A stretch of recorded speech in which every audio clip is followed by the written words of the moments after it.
আমার ডাকে জবাব না পায় মা কষ্ট পেয়েছেন, আর মা কি যেন বিড়বিড়ে একটা বদদুয়া দিয়ে গেছেন। সাথে সাথে জুরাইজ বলতেছেন, আমার গন্ডগোল কোথায় আমি বুঝে ফেলেছি, আমাকে তোমরা একটু সুযোগ দিবানি।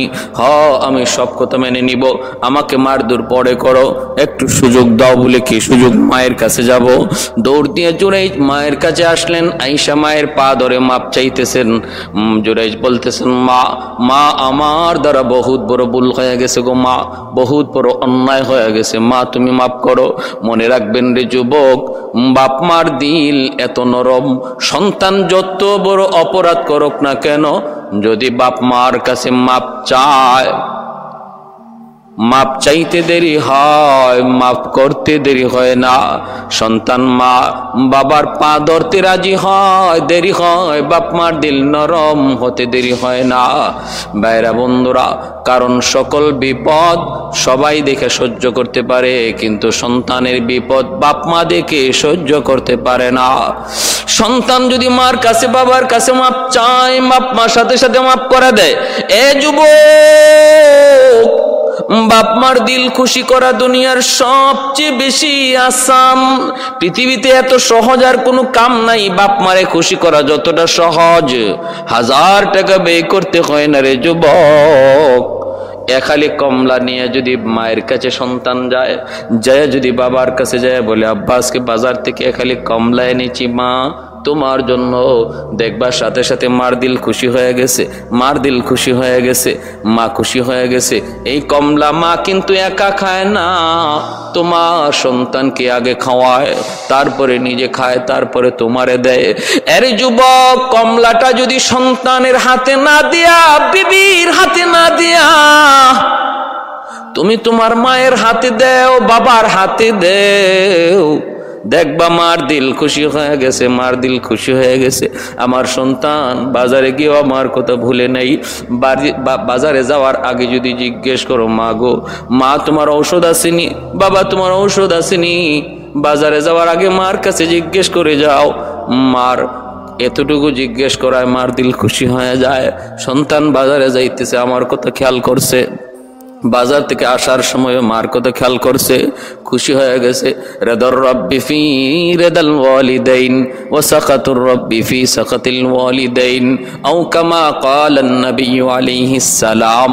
নবী বলেন, সন্তান যদি বাপ মারে খুশি করে, আল্লাহর সাথে সাথে তার উপর খুশি হয়ে যায়। সন্তান যদি বাপ মারে নারাজ করে, আসমানের মালিক সাথে সাথে নারাজ হয়ে যায়।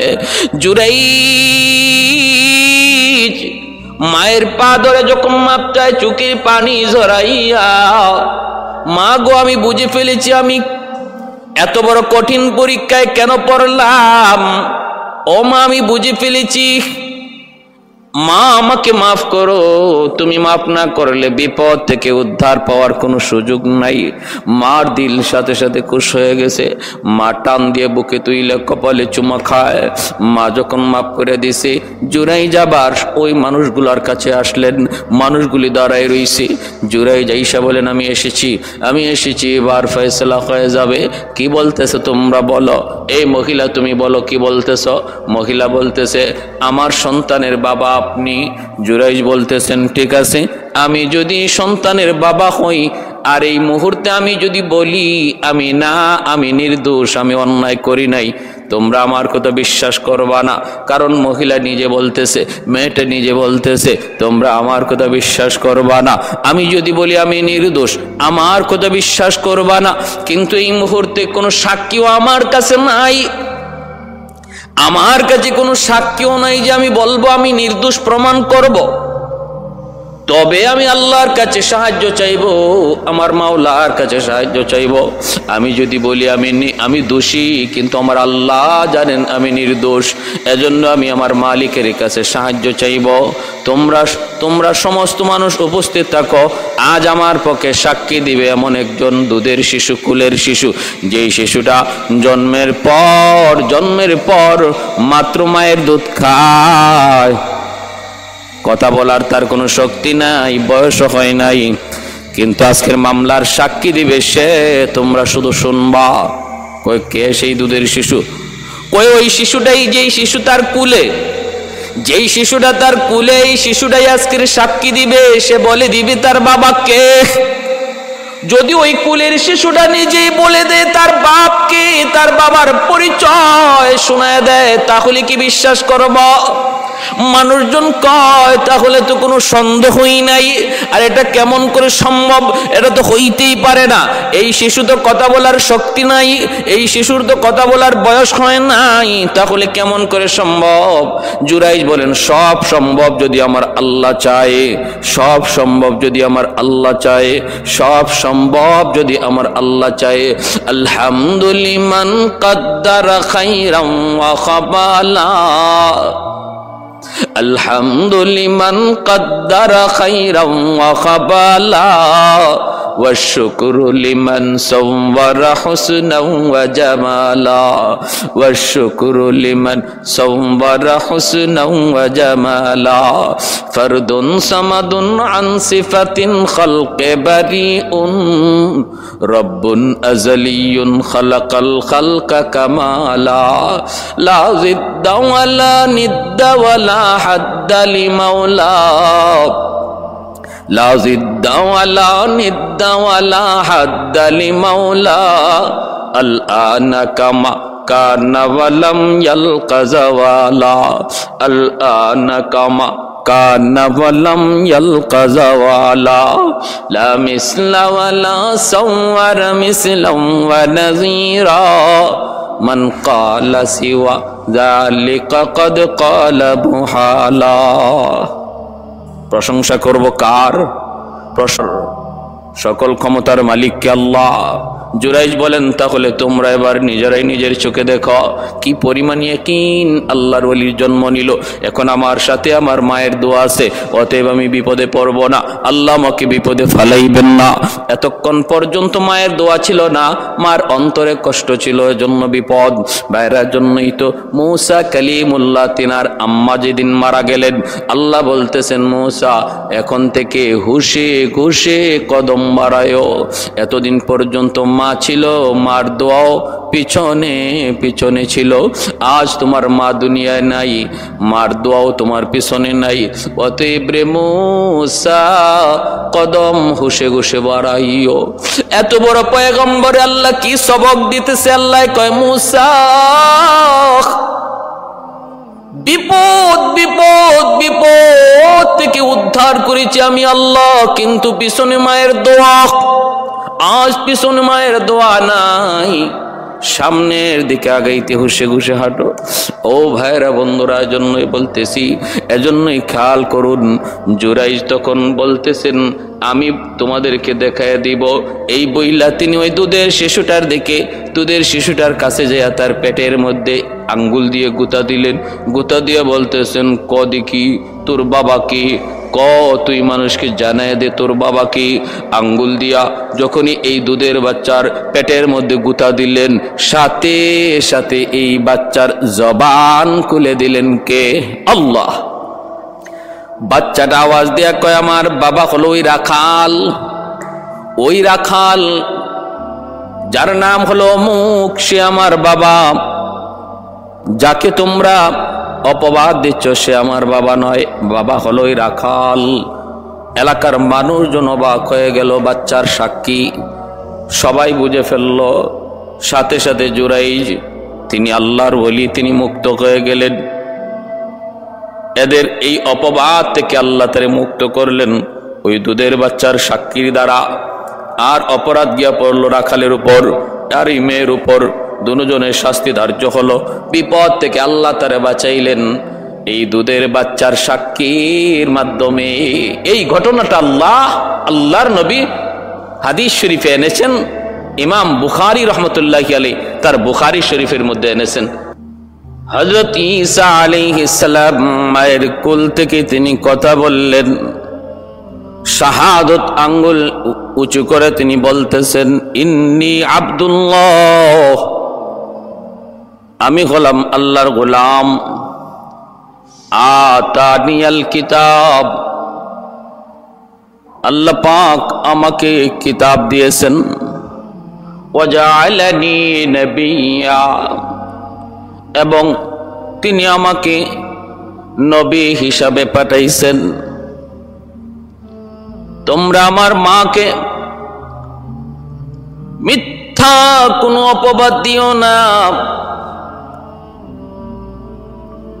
আমি আমার মার গর্ভ থেকে দুনিয়া এসেছি আমার মাওলার ইশারায়, আল্লাহ পাকের কুদরতি ফয়সালায়। এক্ষেত্রে আমার কোন ধরনের মা এর সাথে এই ব্যাপারে কোনো অন্যায় কাজ করেন নাই, অন্যায় কাজে মা জড়িত হন নাই। তোমরা আমার মা মরিয়ম আলাইহিস সালামের ব্যাপারে কোনো মিথ্যা বা কোনো সন্দেহমূলক কিছুই তোমরা বলবা না। ভাইরা বন্ধুরা, আল্লাহ পাক কুরআনুল কারীমের মধ্যে উল্লেখ করেন মরিয়ম আলাইহিস সালাম ওনার গর্ভে সন্তান আসলো, অথচ মরিয়ম আলাইহিস সালামের বিয়ে হয় নাই। জিবরাইল আমিন তিনি এসে একটা ফু দিলেন, এতেই করে হযরত মরিয়ম আলাইহিস সালাম তিনি গর্ভবতী হয়ে গেলেন। যদিও মরিয়ম তিনি বলেছিলেন, কেমন করে এটা সম্ভব, আমার তো বিয়ে হয় নাই, কোনো পুরুষের সাথে আমার কোনো স্পর্শ লাগে নাই, তাহলে কেমন করে সন্তান দেওয়া সম্ভব? জিবরাইল আলাইহিস সালাম বললেন, আমার আল্লাহর হুকুম যখন যেখানে যেভাবে হয় সেভাবেই হয়ে যায়। এখানে যুক্তির কোনো প্রয়োজন নাই, বাস্তবতার কোনো প্রয়োজন নাই, এখানে কোনো নিয়ম কানুনেরও প্রয়োজন নাই। আল্লাহর কুদরত যখন যেটা প্রকাশ করতে চায় প্রকাশ হয়ে যায়, কারণ মালিক সমস্ত বিষয়ের উপর ক্ষমতাবান। ওয়া হুয়া আলা কুল্লি শাইইন কাদির,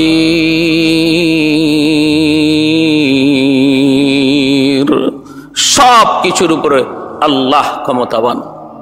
বন্ধুরা, এই বিষয়ে আমাদের সবার জানা, এজন্য আমি এখানে আর লম্বা আলোচনা করি না।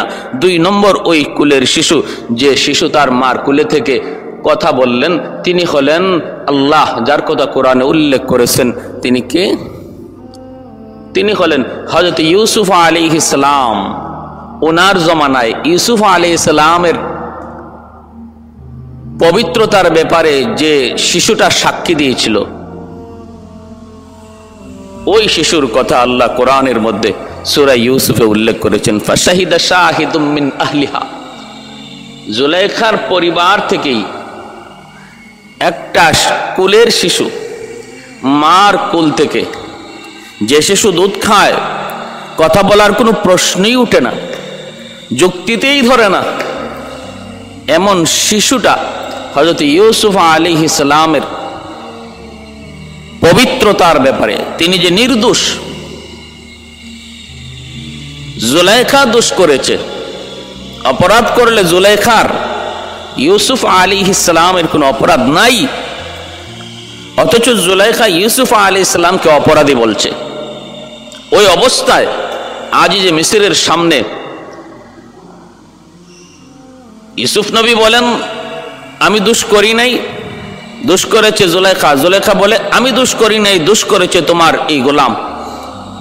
ওই অবস্থায় একজনে বলে হ, একজনে বলে ন, একজনে বলে সে করেছে, আর একজন বলেন আমি করি নাই। সাক্ষ্য দিবে কে? আজিজে মিসর কার কথা বিশ্বাস করবে? ইন দি মিন টাইম যে শিশুটা ইউসুফ আলাইহিস সালামের পক্ষে সাক্ষী দিয়ে ওনাকে নির্দোষ প্রমাণ করেছিল, সে ছিল একজন মায়ের কোলের শিশু।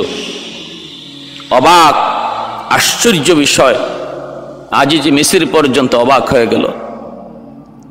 জুলাইখা একটা নয়, দুইটা নয়, 7টা গেটের ভিতরে ইউসুফ আলাইহিস সালামকে নিয়ে ঢুকলো, তাকে নিয়ে অপরাধ করানোর জন্য।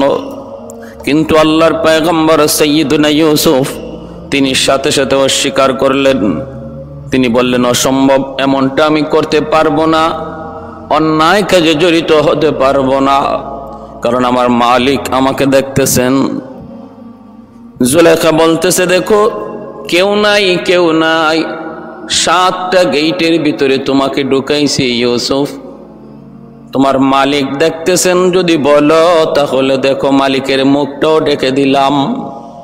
কারণ তার ওই রুমে ছিল একটা দেবতা, ওই দেবতার মুখটা কাপড় দিয়া ঢাইকা। জুলেখা বলতেছে, ইউসুফ মানুষ তো দেখে নাই, এমনকি মানুষ দেখার প্রশ্ন ওঠে না। যেই মালিকের কথা বলছো সেই মালিকের মুখটাও কাপড় দিয়ে ঢেকে দিলাম। অতএব আর কোনো টেনশন নাই, কেউ দেখে নাই, কেউ শুনে নাই, কেউ শুনবেও না, কেউ দেখবেও না। সাইয়্যিদুনা ইউসুফ আলাইহিস সালাম বললেন, জুলাইখা তুমি তোমার যাকে মালিক হিসাবে মনে করো, মাবুদ মনে করো, তুমি তোমার মাবুদের মুখ ঢাকতে পারো, কিন্তু আমি যাকে মাবুদ মনে করি, আমি যার বন্দেগী করি, গোলামি করি, তার মুখ কখনো ঢাকা যায় না, তার চোখ কখনো আড়াল করা যায় না। তিনি সর্বক্ষণ সর্ব অবস্থায় তিনি দেখেন, এবং তার মুখটাকে ঢাকবার, তার চোখটাকে ঢাকবার ক্ষমতা কারো নাই। তিনি হলেন আমার আল্লাহ, যিনি সর্বত্র বিরাজমান, যিনি সর্বত্র হাজির ও নাজির। অতএব আমি অসম্ভব, আমি এই মন্দ কাজে জড়িত হব না। সাথে সাথে তিনি দৌড় দিলেন, বাঁচার জন্য যদ্দূর চেষ্টা করার প্রয়োজন তা তিনি করলেন। দৌড় দিয়ে দরজার কিনারা পর্যন্ত পৌঁছলেন। তিনি ভাবতেছেন, এই মুহূর্তে আমার কদ্দূর পর্যন্ত ক্ষমতা রয়েছে আল্লাহর হুকুম মানার, অন্যায় থেকে বাঁচার, গুনাহ থেকে বাঁচার জন্য কি পরিমাণ শক্তি আমার রয়েছে। কয় দরজা পর্যন্ত, দরজার মধ্যেই তো বিশাল তালা ঝুলানো, তালা খোলা আমার কাম নয়, তালা পর্যন্ত পৌঁছা আমার কাম। বাকিটা করবেন মালিক। মালিক আমি আমার সাধ্য মতো দৌড় দিলাম, দরজা পর্যন্ত পৌঁছলাম, বাকি কাজটা করবা তুমি মাওলা।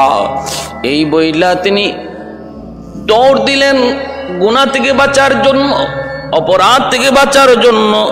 এই বলে হযরত সাইয়্যিদুনা ইউসুফ আলাইহিস সালাম তিনি দৌড় দিয়ে ওই যে দরজার কিনারা পর্যন্ত পৌঁছে গেলেন।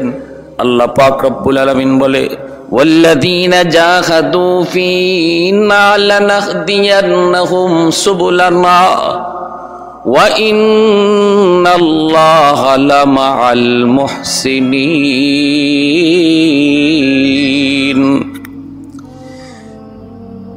আল্লাহ পাক বলেন, বান্দা আমাকে পাওয়ার জন্য যখন সামনে আগায়, আমি আল্লাহ তার সামনে রাস্তাগুলি সব আসান করে দিই। আমাকে পাওয়ার জন্য যখন বান্দা সামনে অগ্রসর হয়, আমি তার সামনের রাস্তাগুলি সব খুলে দেই, তখন আমি তার পথে সাহায্য করি। তাহলে বোঝা গেল আল্লাহকে পাওয়ার জন্য যখন চেষ্টা করে তখন আল্লাহ সাহায্য নাজিল হয়, চেষ্টা না করলে আল্লাহ তার সাহায্য করতে আগান না।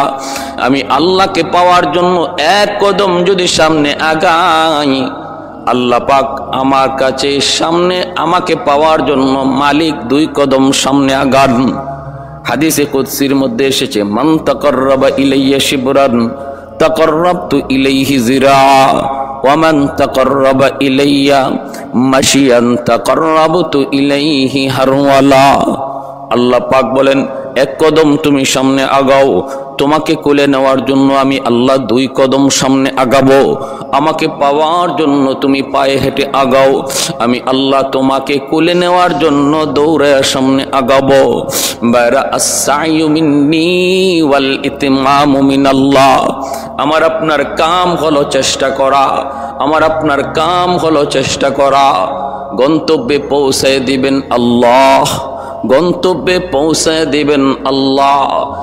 সাইয়্যিদুনা ইউসুফ আলাইহিস সালাম তিনিও আল্লাহকে পাওয়ার জন্য দৌড় দিয়া সাধ্যমতো তিনি দরজা পর্যন্ত পৌঁছে গেলেন।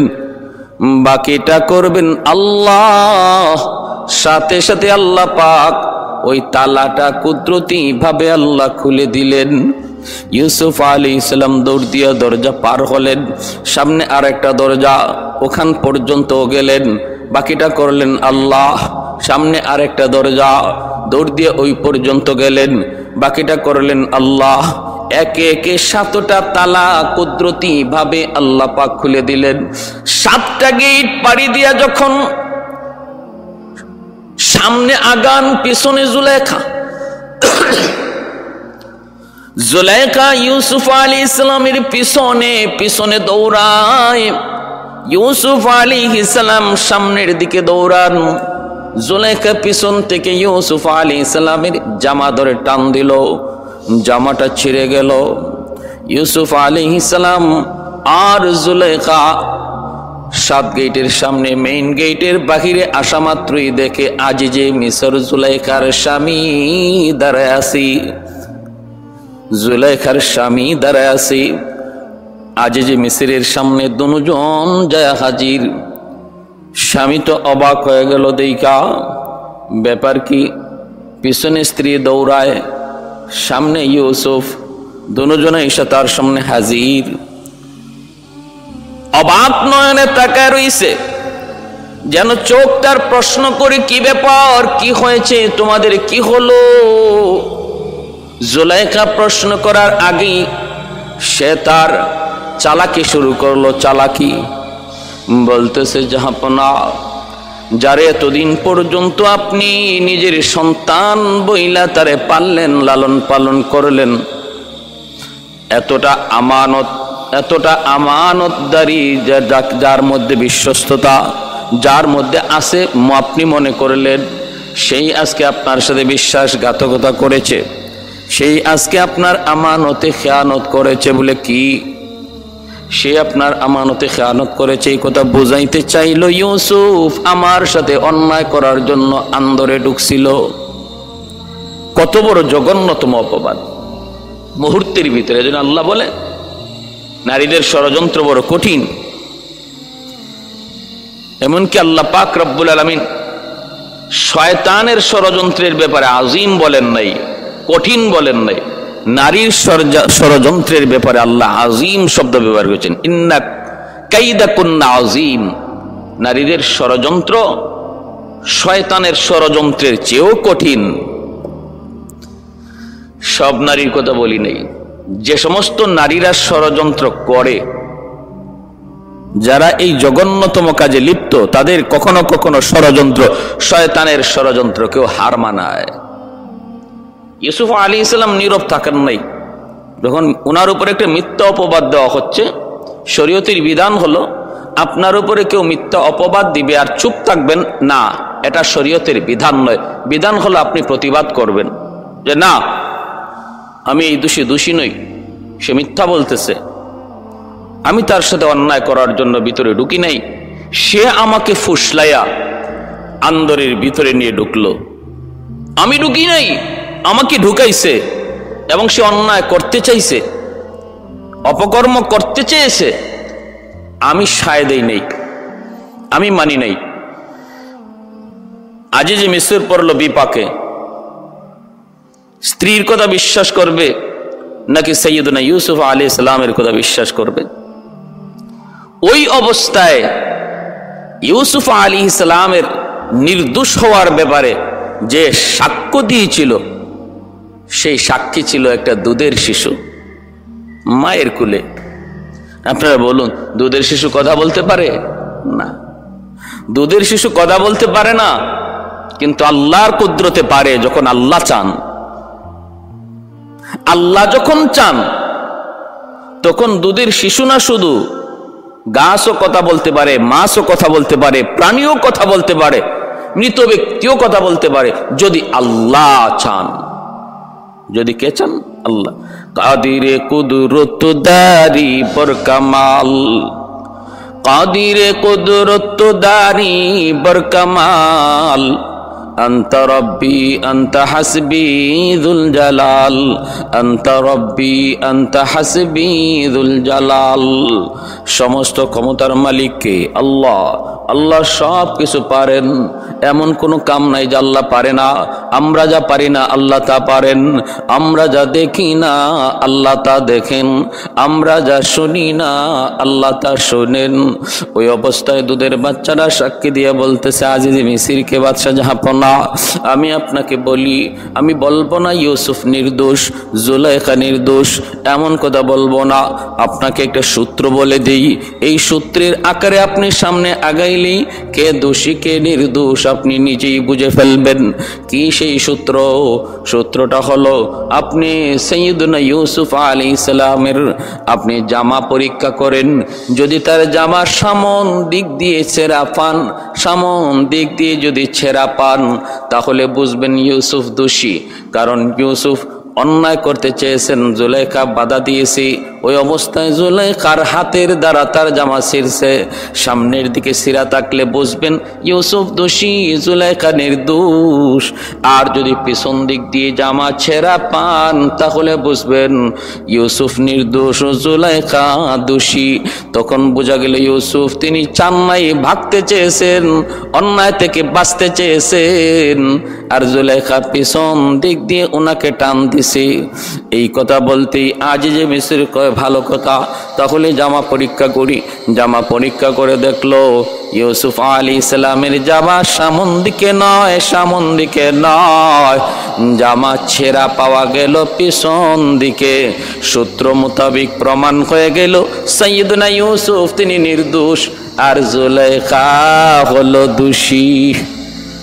এরপরও কিন্তু স্ত্রীর বিচার করে নাই আজিজ মিসর, কিছু গালমন্দ করছে, আর বিষয়টাকে ধামাচাপা দেওয়ার জন্য সাইয়্যিদুনা ইউসুফ আলাইহিস সালামকে কারাগারে নিক্ষেপ করেছিল, সেটা ভিন্ন কথা।